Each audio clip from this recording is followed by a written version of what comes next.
Waalaikumsalam warahmatullahi wabarakatuh. Alhamdulillah wassalatu wassalamu ala Rasulillah wa ala alihi wa man walah. Rabbi shrah li sadri wa yassir li amri wahlul 'uqdatam min lisani yafqahu qawli. Subhanaka la ilma lana illa ma 'allamtana innaka antal alimul hakim. Amma ba'd. Segala puja dan puji kehadirat Allah. Salawat serta salam kepada junjungan kita Nabi Muhammad sallallahu alaihi wasallam, para keluarga, sahabat, tabi'in serta seluruh umatnya yang selalu beristiqamah mengikuti sunnah-sunnahnya hingga yaumul qiyamah. Alhamdulillah, pada pagi hari ini kembali kita dapat bersilaturahim untuk bersama-sama memakmurkan rumah-rumah Allah Subhanahu wa taala. Semoga apa yang kita lakukan ini mendapatkan keberkahan dan keridhaan dari Allah Subhanahu wa taala. Amin. Ya rabbal alamin. Tentunya yang sama-sama kita hormati para guru, para asatidz, orang-orang tua kami yang alhamdulillah cukup banyak hadir di pagi hari ini. Semoga semuanya dimuliakan oleh Allah Subhanahu wa taala, diberikan panjang umur, sehat walafiat. Amin ya rabbal alamin. Dan juga tentunya kepada Ibu Lurah dan segenap DKM dari Masjid Al-Falah, semoga selalu diberikan keistiqomahan oleh Allah Subhanahu wa taala dalam melaksanakan perintah-perintah Allah dan menjauhi larangan-larangan Allah Subhanahu wa taala. Amin ya rabbal alamin. Pada kesempatan pagi hari ini seperti rutin yang kita lakukan di setiap pengajian kita, setiap Sabtu pagi kita membaca kitab Riyadhus Shalihin, dan alhamdulillah pertemuan terakhir kita sudah kita selesaikan bab tentang tetangga ijab, yaitu tentang tetangga, dan semua hadis-hadis yang tentang tetangga sudah kita bahas. Maka kita masuk ke bab baru, yaitu bab birrul walidaini wasilatir rahim, yaitu wasilatil arham. Ini tentunya di bab ini ada beberapa hadis, dan kita akan memasuki hadis ke 312. Karena yang terakhir di bab birrul walidaini bab tentang tetangga, yaitu terakhir itu 311. Berarti masuk ke 312. Dan insyaallah ke depan kita akan siapkan lagi tulisan, karena saya pikir belum beres, makanya saya nggak bawa laptopnya. Karena kalau dibawa itu nggak hidup, jangan pada nanti sudah ada konsen murah, makanya saya sudah bawa sama sekali nggak bawa. Tapi kalau sudah lagi insyaallah kita akan bawa lagi. Tentu di sini bab ini bab baru. Di sini babnya itu babu birrul walidaini wasilatir rahim, yaitu bab tentang birrul walidain dan silaturahim. Ini yang bab ini nomornya hampir 40, sudah lumayan, kita sudah sampai 312 hadis. Tapi tentunya bab tentang birrul walidain kita harus kita baca pertemuan yang akan datang insyaallah. Dan bab ini seperti biasa Al-Imam An-Nawawi rahimahullah setelah menuliskan ayat-ayat Al-Quran dulu tentang al-birrul walidain, baru dituliskan hadis-hadis Nabi Muhammad SAW. Sebelum kita beranjak lebih jauh di pembacaan hadis tentang birrul walidain, kita bahas dulu kalimat babu birrul walidaini wasilatir rahim. Bab tentang birrul walidain. Di sini ada birru al-walidain. Bir al-walidain untuk ya. Bar al-birru apa sih itu al-bir?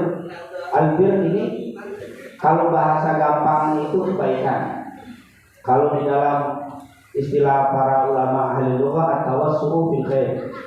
At-tawassu fil khair yaitu kebaikan-kebaikan yang meliputi segala macam aspek kehidupan.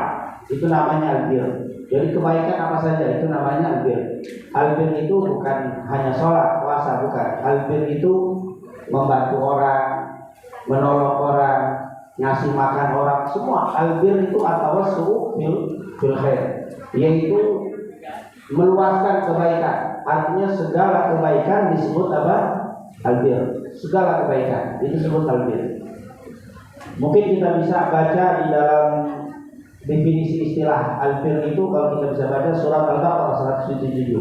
Al-Baqarah 107, laisal birra an tuwallu wujuhakum qibalal masyriqi wal maghrib Walakinnal birra man amana billah wal yawmil akhir wal malaika, terus sampai itu laisal birra an tuwallu wujuhakum qibala al-masyriqi wal maghrib. Bukan kebaikan hanya sekedar menghadapkan wajah kalian ke timur atau ke barat, tetapi kebaikan itu adalah beriman kepada Allah, beriman kepada malaikat, beriman kepada para nabi.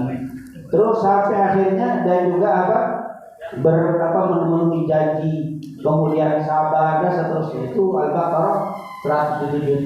Itu adalah definisi albir menurut istilah. Jadi menurut bahasa itu albir atau wasilul khair, sementara istilahnya langsung dibaca surat Al-Baqarah 177 bahwa laisal birra, bukan kebaikan hanya menghadapkan ke mana? Sholat kamu ke kanan, bukan itu baik, tapi bukan itu saja. Kebaikan itu beriman kepada malaikat, iman kepada kitab, iman kepada hari akhir, yaitu memenuhi janji. Disebutkan dalam surat Al-Baqarah 177. Wa ta'ala dikatakan apa? Wa yufuna idza ahadu, memenuhi janji. Wasabirina fil ba'sa'i wad dharra, sabar dan seterusnya. Intinya albir itu adalah tawassul khair, yaitu kebaikan-kebaikan yang menyeluruh. Itu namanya albir. Ini bukan hanya sekali lagi satu sisi. Dari semua kebaikan di dalam bahasa Arab disebut apa? Albir. Di sini disebutkan albir, dikatakan bab birrul walidain. Birrul walidain, al-walidain ini adalah kedua orang tua. Jadi bab tentang berbuat baik secara umum, bukan hanya ngasih nafkah. Maka disebut birrul walidain. Artinya apa? At-tawassul fil khair li abli walidain. Berlaku baik dalam segala aspek kehidupan terhadap orang tua. Jadi bukan sedekah lil walidain. Bukan kalimat sedekah, tapi bir. Kalau bir itu berarti apa? Semua sisi harus melakukan kebaikan terhadap al-walidain. Maka disebut di situ babu birrul walidain. Jadi kalau kita bicara tentang orang tua itu bukan silaturahim, bukan sedekah, bukan senyum, enggak. Birrul walidain. Kalau birrul walidain berarti apa? Semua sisi kebaikan harus diberikan kepada orang tua. Apapun kebaikan, tawassul bil khair, apapun. Makanya kalimat ini untuk birrul walidain pakai bir. Tapi nanti kalau kepada teman, silaturahim, terus apa lagi? Sedekah, tabassum dan seterusnya. Tapi kalau orang tua pakai bir. Kalau bir itu berarti seluruh aspek kehidupan kebaikan harus diberikan kepada orang birrul walidain. Al-walidain, tentunya al-walid berbeda dengan al-ab. Nanti kalau kita kembali ke asal kata walid dengan ab, itu berbeda. Jadi di sini tidak kita bahas tentang bahasanya. Intinya Al-Quran pun menyebutkan kata-kata ab, menyebutkan kata-kata walid. Hanya saja bedanya al-ab, kata para ulama mufassir, para ahli tafsir mengumpulkan kata-kata ab yang ada dalam Al-Quran dan kata-kata walid dalam Al-Quran itu ternyata beda. Kalau ab itu ada yang berbentuk mufrad atau bentuk tunggal, ada bentuk dua, ada bentuk jamak. Itu dalam ab. Itu kalimat abun di dalam bahasa Arab ada dalam Al-Quran. Itu ada yang berbentuk tunggal, ada yang berbentuk dua, ada yang bentuk jamak. Tapi kalau walid hanya dua, berbentuk mufrad atau bukan, hanya satu dan dua, tidak ada bentuk jamak. Ini untuk walid. Jadi beda. Kalau Al-Quran yang bunyinya aba, itu kalimat aba ada dalam Al-Quran banyak. Tapi untuk walid, untuk orang tua kata walid itu tidak ada kecuali bentuknya mufrad dan musanna.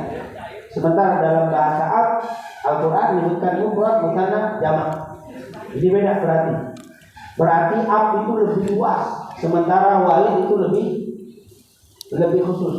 Ab itu artinya banyak, karena dalam Al-Quran juga disebutkan ada yang berbentuk tunggal satu, ada yang berbentuk dua, ada yang berbentuk jamak. Yaitu apa? Aba itu ada dalam Al-Quran banyak. Tapi kalau walid tidak ada, kecuali hanya bentuknya mufrad satu atau dua. Tidak ada bentuk jamak kata-kata walid. Ini menunjukkan ab itu lebih luas, walid itu lebih khusus. Ab itu lebih umum, walid itu lebih khusus.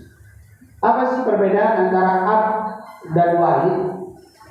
Abun kalau bahasa kitanya abah, menyebut abah kan abi, abah itu.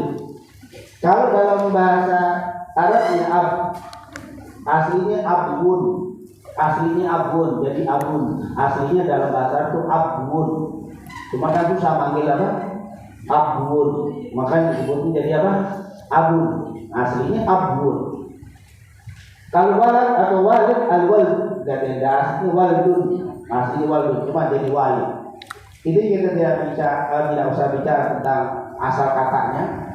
Perbedaan apa? Perbedaan antara abun dengan walid apa bedanya? Abun itu sifatnya umum dan biasanya bermakna at-tarbiyah. Abun itu biasanya bermakna at-tarbiyah. Apa itu at-tarbiyah? Yang bersifat mendidik. Itu ab. Kalau walid itu asli yang menyebabkan adanya anak, itu namanya walid. Kalau bapaknya walid, kalau ibunya namanya walidah. Jadi yang menyebabkan adanya anak. Berarti misalkan guru saya pagi, guru saya bisa panggil Ali, bisa saya panggil Abu ya, boleh.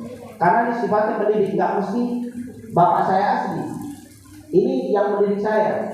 Atau mungkin ada saya diadopsi sama orang tua, sebab dia saya disekolahkan, saya bisa panggil Abi. Yang bapak angkat saya itu saya panggil Abi. Kenapa? Karena sebab dia saya bisa sekolah. Ini pendidikan. Makanya Abu di dalam Al-Quran itu bermakna orang tua yang memberikan pendidikan. Itu namanya apa? Abu. Makanya kadang-kadang pimpinan pesantren suka dipanggil Abu ya. Atau kiai tua kita panggil apa? Abu ya. Nggak salah, karena orang tua yang mendidik saya. Tapi nggak mesti yang melahirkan. Kalau dari segi ibu disuka disebut umi, boleh. Saya ketemu dengan orang tua di sini, ibu-ibu, apa kabar umi? Boleh. Jangan umi, emang bisa, kamu kan? Kita bukan bilang, umi itu bisa dipanggil apa? Umum. Begitu juga ab itu sifatnya umum. Jadi abi, abunya, bapak itu kalau bahasa kita bapak itu bisa.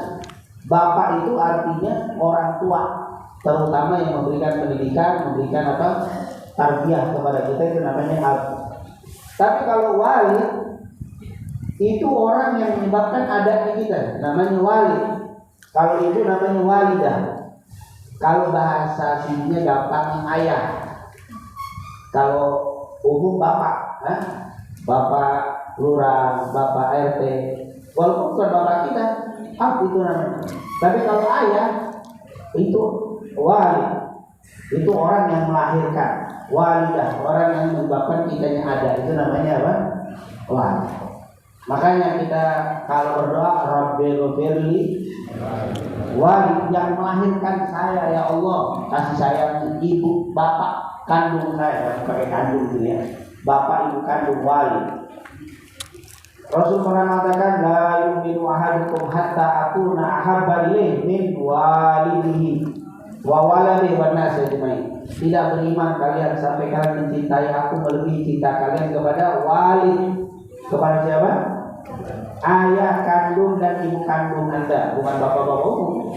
Enggak pakai abu, pakai min walidihi wa waladihi wan nasi. Tidak beriman kalian sampai kalian mencintai saya melebihi cinta kalian kepada bapak kalian, kepada anak kalian dan seluruh manusia. Jadi wali itu lebih apa? Lebih khusus, yang melahirkan. Dan kalau disebut wali berarti yang melahirkan. Tapi kalau ab itu masih umum, masih bersifat bisa paman, bisa apa? Guru, bisa orang tua angkat, bapak tiri, namanya ab. Makanya kalau disebut bapak tiri, abi, boleh abi. Itu karena memang sifat umum. Kemudian terjemahan banyak nih kata-kata wali dan ab. Tapi supaya nggak terlalu buyang, nanti bingung mau jadi ab sama wali, buyang nggak ada mudah materi ab dan wali. Paling singkat, tentunya saya tidak berpanjang lebar. Wali itu biasanya kena langsung ke orang tua di sini dekat sama kita ya, paling dekat. Wali itu namanya. Kalau ab itu bisa kakek nenek moyang kita itu namanya ab. Abahuna. Kalau kita bilang abahuna, bapak-bapak kita, berarti bisa apa? Kakek moyang, misalkan Nabi Adam, abuna. Nabi Adam itu siapa? Abuna. Bapak kita itu Nabi Adam. Tapi nggak bisa disebut wali. Wali itu yang di atas kita, bapak ibu kita yang sekarang, itu namanya wali. Jadi kalau ab itu sifatnya, makanya kalau doa wali-wali itu dikatakan wa abaina wa ummahat wa abaina wa ummahatina wa ajdadina wa jaddadina wa abaina, dan bapak-bapak kita. Bapak-bapak kita bisa apa? Pakai moyang ke atas. Tapi kalau wal walidina dan bapak di sini yang apa? Yang dekat. Itu bapak yang paling dekat. Kalau pun naik kakek. Kalau pun naik bapaknya kakek tahu. Buyut, enggak lebih dari 7. Enggak lebih dari 7 orang itu namanya wali. Tapi di atas 7 bisa sebut abah. Abah kita kalau dalam orang-orang bahasa kama fa'ala abahuna. Abahuna berarti kakek-kakek kita yang umum. Tapi kama fa'ala waliduna berarti orang-orang tua yang bapak, kakek semua di atas segalanya. Jadi wali itu lebih dekat. Tapi kalau disebut birrul walidain berarti bakti sama orang tua yang ini, bapak ibu kita nih. Bukan bapak-bapak kita, bapak-bapak kita lain lagi. Makanya birrul walidain di sini disebutin kitabu birrul walidain. Kitab atau bab yang berbicara tentang birrul walidain, berbuat baik dalam segala sisi terhadap bapak dan ibu kita yang ngelahirin, yang cintakan, bukan abah. Subhanallah, kalimat bahasa Arab itu nggak sembarangan apa? Misalkan sebut aja babu birri al abawain, nggak disebut abawain, tapi walidain. Kenapa? Ini beda kalimat walidain dan abawain. Mungkin kalau bahasa kita sama aja kan, bakti sama orang tua. Orang tua itu artinya panjang. Ab apa walid? Kalau orang tua ab disebut ab berarti bisa kakek-kakek moyang kita, bisa bapak angkat kita, bisa guru kita, ab itu namanya. Tapi kalau birrul walidain, bapak ibumu yang melahirkan apa? Bisa bab yang dengan sababnya engkau ada. Berarti siapa? Bapak ibu. Itu namanya wali. Makanya kalau kita doa yang dirususin dia wa rabbighfirli wali walidayya, yang ini nih bapak ibu saya. Warhamhuma, mereka berdua kama rabbayani, sebagaimana mereka yang mendidik aku, menyayangi aku waktu kecil. Kakek kan jauhan, kakek kesana kan enggak, paman juga. Yang menyayangi kita waktu kecil, yang didik bapak ibu kita, makanya disebut wali. Subhanallah, itu adalah kalimat baru birrul walidain. Bab tentang bakti, ya terjemahan gampang bakti ya. Birrul walidain bakti itu berbuat baik, bir ya. Ya nggak ada, itu sudah menjadi bahasa yang melekat di otak kita. Kalau bir namanya apa? Bakti. Artinya sebenarnya dalam bahasa Arab tawassul fil khair. Bab memerintah untuk berbuat baik dalam segala aspek kehidupan terhadap al-walidain, terhadap bapak dan ibumu yang apa? Di sini walaupun bapak ibu kita maaf nggak mendidik kita, boleh jadi saya lahir bapak udah nikah, tetap birrul walidain. Kalau abu harus didik dulu, harus mendidik, harus ngajarin, itu namanya abu. Tapi kalaupun nggak ketemu, walaupun lahir udah nikah, namanya wali. Makanya di sini disebutkan birrul walidain, nggak birrul abawain. Kalau birrul abawain orang tuamu yang sudah mendidikmu. Tapi kalau belum mendidik berarti apa? Makanya kita berdoa, Rabbighfirli wali walidayya. Boleh jadi bapak saya nggak pernah nyayangi saya. Boleh jadi bapak saya lahir udah nggak ketemu. Tapi kok bilang, ya Allah kasih sayangilah, ampunilah orang tua saya dan kasih sayang mereka sebagaimana mereka menyayangi kami di waktu kan belum ketemu. Yang namanya walid itu tetap birrul walidain. Subhanallah. Makanya kita jangan ada bilang saya mau doa Rabbighfirli wali walidayya warhamhuma, kasih sayang mereka lahir mereka berdua sudah nggak ada. Tentu belum pernah mereka kasih sayang kami, enggak suruh doa. Karena namanya itu apa? Walid. Walid itu mau ada nggak ada, mau penjahat besar tetap dia adalah walid. Kalau abu itu harus abi, harus mendidik dulu. Disuruh bakti bukan kepada orang yang pernah mendidik orang tua kita yang mendidik kita, enggak. nggak disuruh al-abawain. Kalau kita kalimat birrul abawain disuruh berbakti sama orang tua yang telah berbuat baik. Berarti orang tua nggak baik, nggak perlu berbakti. Enggak. Di sini birrul walidain. Mau dia baik, mau dia tidak baik, maaf. Penjahat besar, ibunya maaf. Kalau ibu yang nggak benar itu ibumu, birrul walidain. Subhanallah, itu kalimat birrul walidain. Begitu hebatnya kalimat birrul walidain. Makanya tidak perlu kau melihat ibumu itu siapa. Mau dia jahat, mau dia jahat besar, bapakmu mau apa dia, tetap disebut apa? Birrul walidain. Makanya dalam Al-Quran, wa in jahadaka ala an tusyrika bima laysa laka bihi ilmun fala tuti'huma wa sahibhuma fid dunya ma'rufa. Kalau memang orang tuamu itu musyrik, penyembah berhala, terus ngajakin kamu terus untuk melakukan kemusyrikan, fala tuti'huma, jangan kau taat sama mereka. Tapi wasahibuhuma fid dunya ma'rufa, tapi tetap berbuat baik sama bapak ibumu yang kafir, bapak ibumu yang musyrik, bapak ibumu yang terus ajak kamu kekafiran. Wasahibuhuma fid dunya ma'rufa, tetap berbuat baiklah kepadanya dalam urusan dunia. Enggak boleh taat sama bapak ibu yang kafir, bapak ibu yang ngajakin kita kekafiran, tapi tetap berbuat baik sama mereka. Ini namanya birrul. Apalagi bapak antum bapaknya orang saleh, ibunya orang saleh yang luar biasa, bagaimana kita tidak birrul walidain? Kafir, bapaknya kafir, ibunya kafir, musyrikan, tetap kita disuruh apa?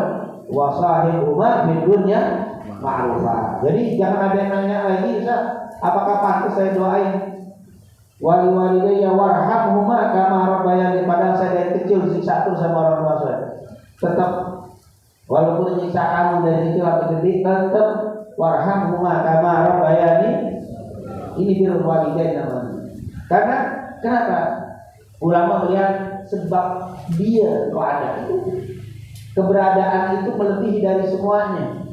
Mau antum dikasih nikmat banyak tapi nggak ada, tinggal lahir juga mau ngapain? Jadi sebab adanya itu tuh yang lebih dari segala. Oleh karena itu insya Allah kita bisa menjadi anak-anak yang berbakti sama orang tua kita semuanya. Amin ya Rabbal. Jadi bab tentang birrul walidain. Kalimat kalimat walidain kita sudah paham maknanya. Jadi wali itu khusus untuk orang tua yang melahirkan atau orang tua kandung, dan kalimat birrul walidain yang dekat dengan kita. Ini berbeda dengan al-ab. Kemudian juga kalimat birrul walidain ini berbakti sama orang tua. Ini bukan hanya berbakti saat mereka hidup, tapi tidak berhenti saat mereka sudah meninggal dunia. Jadi berbakti sini bir al-walidain bukan fi hayatihima, tapi ba'da mautihima. Bukan hanya di saat mereka hidup berdua, tetapi setelah mereka meninggal tetap birrul walidain. Tentunya sudah kita tahu kalau berbeda antara birrul walidain saat hidup, birrul walidain setelah meninggal. Birrul walidain saat hidup tentunya membuat dia tersenyum, apa yang dia mau kita urus, itu namanya waktu hidup. Tapi waktu meninggal tidak. Hanya ada, kata para ulama, 6, mungkin ada 6 atau 7 hal yang bisa kita lakukan di saat mereka sudah meninggal. Mungkin kita bisa baca hadis dari Imam Ahmad, Abu Dawud dan Ibnu Majah dari Usaid bin Malik As-Sa'idi radhiyallahu anhu. Ya rajulun ila Nabi sallallahu alaihi wasallam, qala ya Rasulullah hal baqiya min birri abawayya. Ya Rasul, masih tersisa enggak bakti saya kepada orang tua saya ba'da mautihima, setelah mereka berdua meninggal ya Rasulullah, masih ada enggak? Pernah ada. As-salatu alaihima wal istighfaru lahuma wa inqabu ahdihima wa ikramu sadiqihima wa silwatasidur rahim allati la tusalu illa bihima. Ini 5 dalam hadis riwayat Abu Usaid Malik As-Sa'idi radhiyallahu anhu dari Imam Ahmad, Abu Dawud dan Ibnu Majah, bahwa berdoa untuk mereka berdua, karena tidak ada doa yang lebih hebat untuk orang tua kita melebihi doa anak setelah dia meninggal. Sebelum mereka meninggal tidak ada doa yang paling hebat melebihi doa orang tua. Saat orang tua masih ada, doa yang paling hebat doa orang tua kepada anak.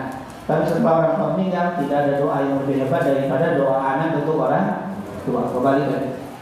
Kalau antum sehebat apapun beramal, jadi orang paling hebat pun, tapi kalau nggak doain orang tua, antum nggak disebut anak yang soleh oleh Nabi. Dikatakan di zaman Ibnu Adam, di Bukhari Muslim dari Abu Hurairah, Anas bin Malik dan yang lainnya, idza mata Ibnu Adam inqata 'amaluhu illa min salat, shadaqatin jariyatin aw ilmin tafawwi aw waladin shalihin yad'u lah. Anak yang soleh yang mendoakan orang tuanya. Jadi kalau antum nggak pernah doain orang tua setelah mereka meninggal, mau hafal Quran mau hafal Bukhari, Muslim dan semua, tetap antum bukan anak soleh kata Nabi. Anak soleh itu adalah anak yang apa? Yad'u lah, yad'u bukan dah. Yad'u ini kalau fi'il mudhari litajaddud wal istimrar, menunjukkan terus menerus, itu namanya yad'u. Yad'u itu mendoakan terus menerus, bukan cuma haul doang. Doanya waktu haul, tahun, 2 tahun, dan setahun sekali doain orang tuanya. Nah, itu belum jadi anak kan? Sama. Apalagi cuma 3 hari, terus 4 hari udah lagi selesai. Itu bukan anak soleh namanya. Yad'u ini fi'il mudhari. Kalau kata nahwi, orang-orang ahli nahwi itu adalah terus menerus, kontinu. Yad'u, orang anak yang terus doain orang tua. Itu anak soleh namanya. Jadi kita pengen nggak punya anak pinter, tapi kita pengen punya anak soleh karena ada manfaatnya tuh. Ini sekarang banyak anak pinter tapi nggak soleh. Doain orang tuanya, udah mati aja udah selesai. Astagfirullah, jangan sampai kita punya anak kayak kita pengen doa kita punya anak yang saleh. Dia berulah.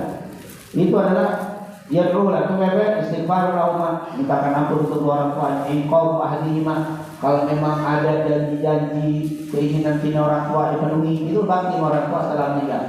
Kemudian menyambung tali silaturahim. Almarhum orang tua kita punya kakak, punya adik, kita sambung silaturahim dengan paman, cicit. Itu adalah ikrar, adalah memuliakan teman-temannya. Dan begitu juga itu hadis yang jelas. Jadi bakti sama orang tua itu birrul walidain enggak hanya waktu masih hidup, setelah meninggal tetap nyambung kata Rasulullah. Birrul walidain berlaku saat mereka masih hidup dan berlaku juga saat mereka sudah meninggal.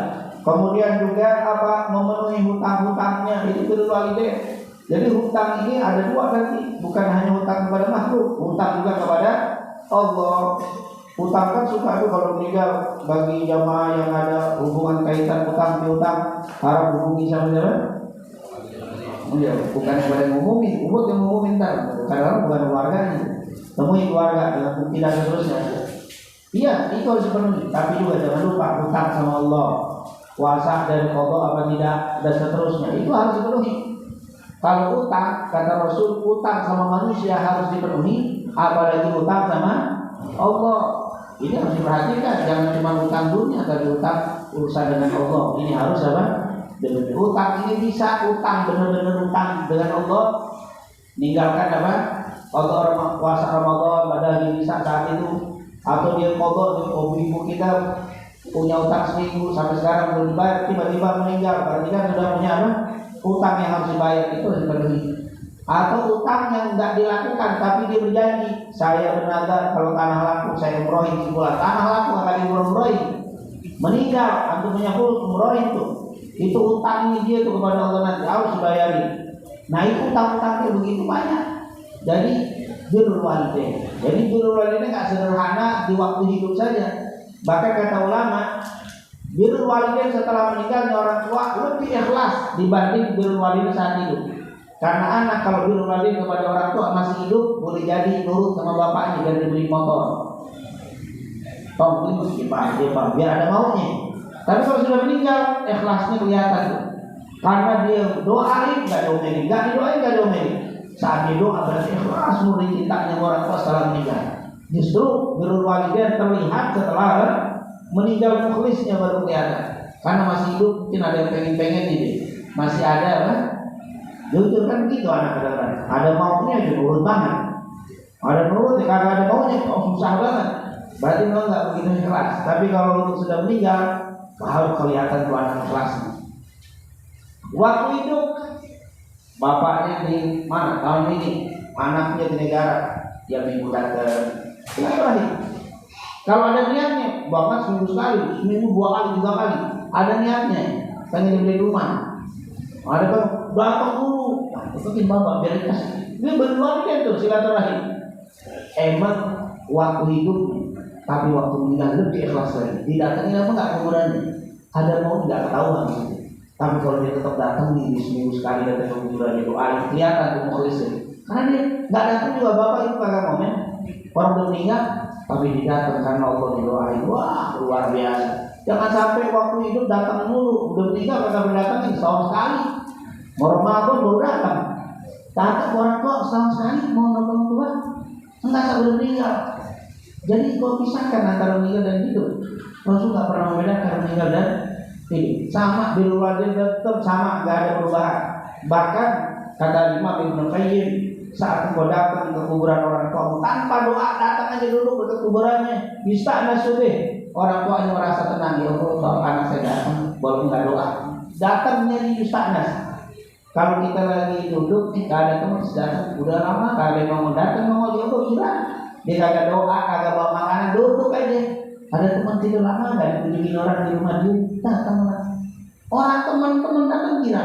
Apalagi kalau datang saudara, apalagi datang anaknya, ya Allah, gila orang tua. Begitu juga waktu dia sudah meninggal. Mereka waktu meninggal di kubur datang anaknya girangnya luar biasa. Melebihi girangnya waktu dia waktu hidup. Karena kalau di waktu hidup antum anak-anak datang bisa jalan. Anak nggak datang ke rumah kakak, ke rumah adik, ke rumah saudara. Anak nggak datang muter aja ke Taman Square, muter aja masih bisa cari hiburan. Tapi sekarang di kubur sudah ada datang. Anaknya datang setahun sekali. Datang, subhanallah, alangkah sedihnya, Maka di sini birrul walidain sekali lagi tidak putus untuk apa? Saat hidup, tapi saat dia sudah meninggal tetap birrul. Apa yang kita lakukan di masa hidupnya bikin dia senang, waktu meninggal bikin dia senang seperti ini. Datang dia tuh kalau kita datang waktu dia sudah meninggal. Jangan hanya putus saat apa? Waktu hidup saja. Tinggal 5 nih. Kadang-kadang ada saudara kita cuma birrul walidain sama waktu masih apa? Hidup, setelah meninggal selesai, birrul walidain ada lagi hubungannya. Wala didatengin, wala salam, wala doa, wala apa, selesai putus. Seakan-akan baina walidayhi hijab, apa? Antara dia dengan orang tuanya ada hijab yang keras yang tutup sama sekali. Padahal tidak, terbuka, bahkan lebih terbuka daripada saat dia masih apa? Masih hidup. Bahkan kata ulama, disitulah kelihatan ikhlasnya anak yang berbakti sama orang tua kalau sudah meninggal. Kalau belum meninggal kadang-kadang masih ada masih ada keinginan duniawi, tapi di saat meninggal dipuji. Nah ini tentunya birrul walidain. Ini makanya nanti kita bacakan hadis-hadis tentang birrul walidain luar biasa. Ini kita bahas hanya kalimat birrul walidain. Insyaallah ini mukadimah sebagai bab dan bagi waktu karena belum di makalah juga. Dan belum ada tulisannya, kalau saya baca tulisannya kita kurang nyambung. Makanya saya bahas hanya babnya apa? Babu birrul walidain. Jadi makna kalimat birrul walidain kita sudah paham dan artinya sangat-sangat luas tentang birrul walidain. Baru wasilatirrahim dan menyambung tali silaturahim. Ini tentunya kalau kemarin kita bahas tentang menjaga rumah tangga, tetangga kita, jaga saudara kita. Ini sama orang tua, antum berbuat senyum sama orang tetangga itu pahalanya besar. Tapi antum senyum sama orang tua 1.000.000 kali lebih besar. Antum bersedekah ngasih duit sama tetangga pahalanya besar. Antum ngasih orang tua 1.000.000 kali lebih besar. Jadi jutaan kali lipat kepada orang. Makanya nanti hadis yang pertama nanti hadis Abdullah bin Mas'ud. Ya Rasulullah ayyul a'mal. Dalam riwayat ya Rasulullah ayyul amali ahad ilallah. Ya Rasul amal apa yang paling terpuji, yang paling ideal. Maka nanti di situ disebutkan salah satunya adalah birrul walidain. Karena kata para ulama itu jutaan kali lipat. Kalau kita bawain air, pisang paling kita bawa orang tua ke tetangga. Pahalanya 700 kali, tapi untuk orang tua 7 juta kali, bukan 700 kali. Jangan apa? Jangan kita kemarin, makanya Imam An-Nawawi menyebutkan berbuat baik sama tetangga. Berbuat baik sama-sama tetangga kemarin, sekarang baru kenapa birrul walidain terakhir. Biar kita tahu kalau berbuat baik sama tetangga kayak begitu gedenya, maka bagaimana dengan orang tuanya? Bagaimana dengan orang tuanya? Kalau nyakitin tetangga begitu besarnya kemarin dosa-dosanya, bagaimana kalau nyakitin orang tuanya. Ini dibahas Imam Nawawi naruhnya itu bukan di awal. Nanti kalau bahasa kita kenapa di dua yang gagal di awal di akhir? Iya, justru Imam Nawawi ngasih tahu kemarin sudah Anda baca bagaimana pahalanya, bagaimana dosanya orang yang tidak sadar, bagaimana kalau dengan orang tua sendiri. Subhanallah. Ini ya insya Allah jadikan semoga kita anak yang berbakti kepada orang tua kita.